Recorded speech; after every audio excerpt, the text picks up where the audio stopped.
et je n'y crois que peu. Et oui, mes yeux esquintés par les artificieuses résolutions annuellement renouvelées, mes pieuses valeurs voilées comme des artefacts boiteux répondant à l'appel des publicités. Une folle envie d'acheter, et bien plus que ça, un désir sobre de contenter ce qui est devenu la norme, consommer pour prouver aux siens qu'on les aime, et au-delà manquer d'oser aimer pour de vrai, à s'inviter en simplicité juste pour partager une soirée. Alors bonne année à venir, et au pire je pourrais que tenter de m'améliorer, voire même de m'éliminer. Oui, parce que moi je vois que ça, déblayer la planète de l'humanité. C'est vrai, à bien y songer, nous sommes l'espèce la plus invasive qui soit née. L'humain envahit tout, sans frémir ni même culpabiliser.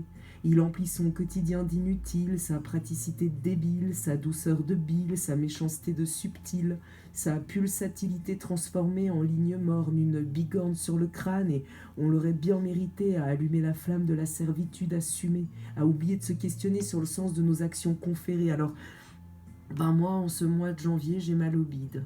Non, non, plus de la salmonellose, non, cette bactérie nuisible. Non, non, de mon désir de révolte irascible. Ça remonte à quand que l'homme a choisi d'annihiler sa liberté? Moi, cette année, j'ai décidé de me reprendre en main. Terminer d'espérer pour rien des actions, des mots pour accrocher des wagons de plus au train du changement cette fois. Et comme le temps n'existe pas, cessons de nous presser à bosser. Et comme la joie nous permet de s'accorder, cessons de nous passer à côté. Et comme les rêves sont faits pour être réalisés, rénovons la caravane à la bois. Le chien passe et mordra cette fois le premier qui promouvra un outil pour nous mettre au pas. Gagner sa vie, on m'a dit, toutes mes années d'école, comme si je devais payer la facture de ma naissance, engagée avec un peu d'envie pour glaner un pseudo-envol professionnel, la supercherie du siècle.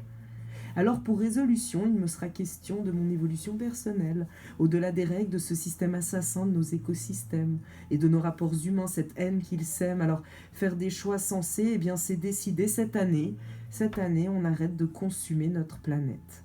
On va brûler des 4x4 et des corvettes. On va faire la fête à la bougie, on véganisera toutes les boucheries, on fera des vacances au lac Léman et puis on fera un pacte de garder nos fringues durant au moins 20 ans. Enfin pardon, là je m'emballe un petit peu comme d'habitude.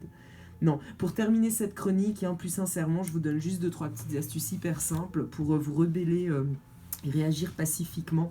Donc vous pouvez avoir simplement une réserve de sacs réutilisables dans la poche. Vous pouvez jeter vos emballages plastiques directement dans les magasins où vous faites vos courses. Ça c'est très très important pour que ce soit eux qui payent les taxes poubelles, évidemment. Il vous faut acheter que ce que vous avez besoin, vraiment. Et ça c'est tout à fait possible, d'acheter que ce qu'on a besoin. C'est vraiment possible. Et puis, shampoing sec, savonnette, Moon Cup, vraiment, ça c'est la base. Et puis je dirais que finalement, on s'en bat un peu le cortex et le clito de la mode, donc un vêtement peut vivre plusieurs années. Alors on évite de cautionner la pollution causée par nos usines adorées, et puis l'esclavage salarial du reste du monde. On essaye d'être sympa avec nos voisins. Et puis on essaye aussi d'écrire à ses impôts pour demander de déduire la part militaire qui fait valoir notre droit à la liberté de penser quand même.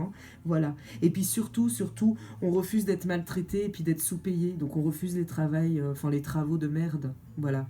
Sur ce, je vous souhaite une bonne année. Voilà. Bonne année, Manu.